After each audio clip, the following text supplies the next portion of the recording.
Ladies ಪಿಜಿಯಲ್ಲಿ ನಡೆದಂತಹ ಕೃತಿ ಕುಮಾರಿಯ ಹತ್ಯೆಗೆ ಸಂಬಂಧಪಟ್ಟಂತೆ ಪೊಲೀಸರು ತನಿಖೆಯನ್ನು ಮುಂದುವರೆಸಿದ್ದಾರೆ. ಈ ವೇಳೆ ಕೃತಿ ಕುಮಾರಿಯ ಸ್ನೇಹಿತೆಯ ಪ್ರಿಯಕರ ಹಂತಕ ಅನ್ನೋದನ್ನ ಪೊಲೀಸರು ರಿವೀಲ್ ಮಾಡಿದ್ದಾರೆ. ಇಷ್ಟು ಮಾತ್ರ ಅಲ್ಲ, ಕೊಲೆಗೆ ಕಾರಣ ಮಾತ್ರ ಇನ್ನು ನಿಗೂಢವಾಗಿದೆ. ಹಾಗಾದ್ರೆ ತನಿಖೆಯ ಆಯಾಮ ಹೇಗೆ ಸಾಗ್ತಾ ಇದೆ ಅನ್ನೋದ್ರ ಡೀಟೇಲ್ಸ್ ನೋಡ್ಕೊಂಡು ಬರೋಣ ಬನ್ನಿ. ಪಿಜಿಯಲ್ಲಿ ಯುವತಿ ಕೊಲೆ ಪ್ರಕರಣಕ್ಕೆ ಟ್ವಿಸ್ಟ್. ಪ್ರೇಯಸಿ ಅವಾಯ್ಡ್ ಮಾಡಿದ್ದಕ್ಕೆ ಸ್ನೇಹಿತೆ ಕೊಲೆ, ಹಂತಕನಿಗಾಗಿ ಪೊಲೀಸರ ತಲಾಶ್. ಮೊನ್ನೆ ತಡರಾತ್ರಿ ಕೋರಮಂಗಲದ ಪಿಜಿಯಲ್ಲಿ ನಡೆದಂತಹ ಕೊಲೆ ಪ್ರಕರಣಕ್ಕೆ ಸ್ಫೋಟಕ ತಿರುವು ಸಿಕ್ಕಿದೆ. ಕೃತಿ ಕುಮಾರಿಯನ್ನ ಕೊಲೆ ಮಾಡಿದಂತಹ ಹಂತಕ ಕೃತಿ ಕುಮಾರಿಯ ರೂಮ್ಮೇಟ್ ಕಮ್ ಸಹೋದ್ಯೋಗಿಯ ಪ್ರಿಯಕರ ಅಭಿಷೇಕ್ ಅನ್ನೋದು ಪೊಲೀಸರ ತನಿಖೆ ವೇಳೆ ಬೆಳಕಿಗೆ ಬಂದಿದೆ. ಇನ್ನು ಭೋಪಾಲ್ ಮೂಲದ ಅಭಿಷೇಕ್ ಹಾಗೂ ಕೃತಿ ಕುಮಾರಿಯ ಸ್ನೇಹಿತೆ ಇಬ್ರು ಕೆಲವು ವರ್ಷಗಳಿಂದ ಪರಸ್ಪರ ಪ್ರೀತಿಸ್ತಾ ಇದ್ರಂತೆ.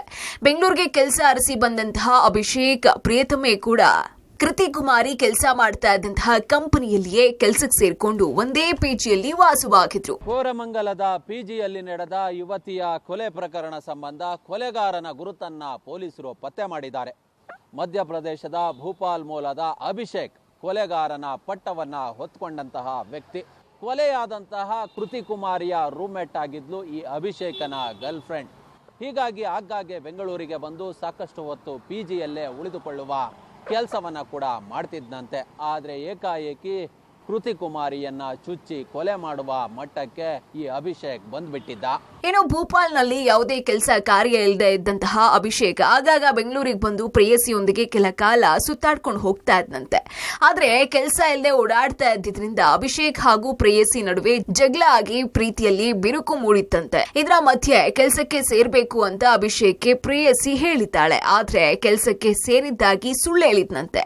ಯಾವಾಗ ಸುಳ್ಳು ಹೇಳಿದ್ನೋ ಇಬ್ಬರ ನಡುವೆ ಗಲಾಟೆ ತಾರಕಕ್ಕೇರಿ ಅಭಿಷೇಕ್ನ ಅವಾಯ್ಡ್ ಮಾಡೋದಕ್ಕೆ ಶುರು ಮಾಡಿದ್ಲಂತೆ ಪ್ರೇಯಸಿ. ಅಂದ್ಹಾಗೆ ಯಾವಾಗ ಅಭಿಷೇಕ್ನ ಅವಾಯ್ಡ್ ಮಾಡೋದಕ್ಕೆ ಪ್ರೇಯಸಿ ಆರಂಭಿಸಿದ್ಲೋ ಆ ಅಭಿಷೇಕ್ ಪಿಜಿ ಬಳಿ ಬಂದು ಗಲಾಟೆ ಮಾಡ್ತಿದ್ದ. ಹೀಗಾಗಿ ಕೆಲವು ದಿನಗಳ ಹಿಂದೆ ಕೃತಿ ಕುಮಾರಿ ತನ್ನ ಸ್ನೇಹಿತೆಯನ್ನ ಬೇರೊಂದು ಪಿಜಿಗೆ ಶಿಫ್ಟ್ ಮಾಡಿಸಿದ್ಲಂತೆ. ಇನ್ನು ಪಿಜಿ ಬದಲಾಯಿಸಿದೆ. ಅಭಿಷೇಕ್ ಫೋನ್ ಮಾಡಿದ್ರೆ ಆತನ ಪ್ರೇಯಸಿ ಫೋನ್ ಕಟ್ ಮಾಡ್ತಾ ಇದ್ಲಂತೆ. ಹೀಗಾಗಿ ಮೊನ್ನೆ ರಾತ್ರಿ ಅಭಿಷೇಕ್ ನೇರವಾಗಿ ಪಿಜಿ ಬಳಿ ಬಂದಿದ್ದಾನೆ. ಆ ವೇಳೆ ಸೆಕ್ಯೂರಿಟಿ ತಡೆದಿದ್ದಾರೆ. ಮತ್ತೆ ಮಧ್ಯರಾತ್ರಿ ಬಂದಂತಹ ಅಭಿಷೇಕ್ ನೇರವಾಗಿ 3ನೇ ಫ್ಲೋರ್ಗೆ ತೆರಳಿ ಕೃತಿ ಕುಮಾರಿಯ ಕತ್ತು ಕೊಯ್ದು ಕೊಲೆ ಮಾಡಿ ಎಸ್ಕೇಪ್ ಆಗಿದ್ದಾನೆ. ಸದ್ಯ ಆರೋಪಿಯ ಸುಳಿವು ಪತ್ತೆ ಹಚ್ಚಿರುವಂತಹ ಕೋರಮಂಗಲ ಪೊಲೀಸರು ಅಭಿಷೇಕ್ ಬಂಧನಕ್ಕೆ ತೀವ್ರ ಶೋಧ ನಡೆಸುತ್ತಿದ್ದಾರೆ. ಯಾವಾಗ ಅಭಿಷೇಕ್ ಆಗಾಗ್ಗೆ ತನ್ನ ಗೆಳತಿಗೆ ಕರೆಯನ್ನ ಮಾಡಿದ್ರು ಸಹ ಸ್ವೀಕಾರವನ್ನ ಮಾಡ್ತಿರ್ಲಿಲ್ವೋ, ಈತನಿಂದ ಅಂತರವನ್ನ ಕಾಯ್ದುಕೊಳ್ಳೋದಕ್ಕೆ ಪ್ರಯತ್ನವನ್ನ ಪಟ್ಲು. ಹೀಗಾಗಿ ಏಕಾಏಕಿ ಚಾಕುವನ್ನ ಖರೀದಿ ಮಾಡಿಕೊಂಡು ಕೃತಿ ಕುಮಾರಿ ಇದ್ದಂತಹ ಪಿಜಿಗೆ ಬಂದಿದ್ದ. ಆಕೆ ಬಾಗಿಲು ತೆಗೆತಿದ್ದಂತೆ ಆಕೆಗೆ ಚಾಕುವಿನಿಂದ ಚುಚ್ಚಿ ಕೊಲೆಯನ್ನ ಮಾಡಿದ್ದ. ಕ್ಯಾಮ್ರಾ ಪರ್ಸನ್ ವಿನಯ್ ಕುಮಾರ್ ಜೊತೆ ನರಸಿಂಹಮೂರ್ತಿ, ಪಬ್ಲಿಕ್ ಟಿವಿ.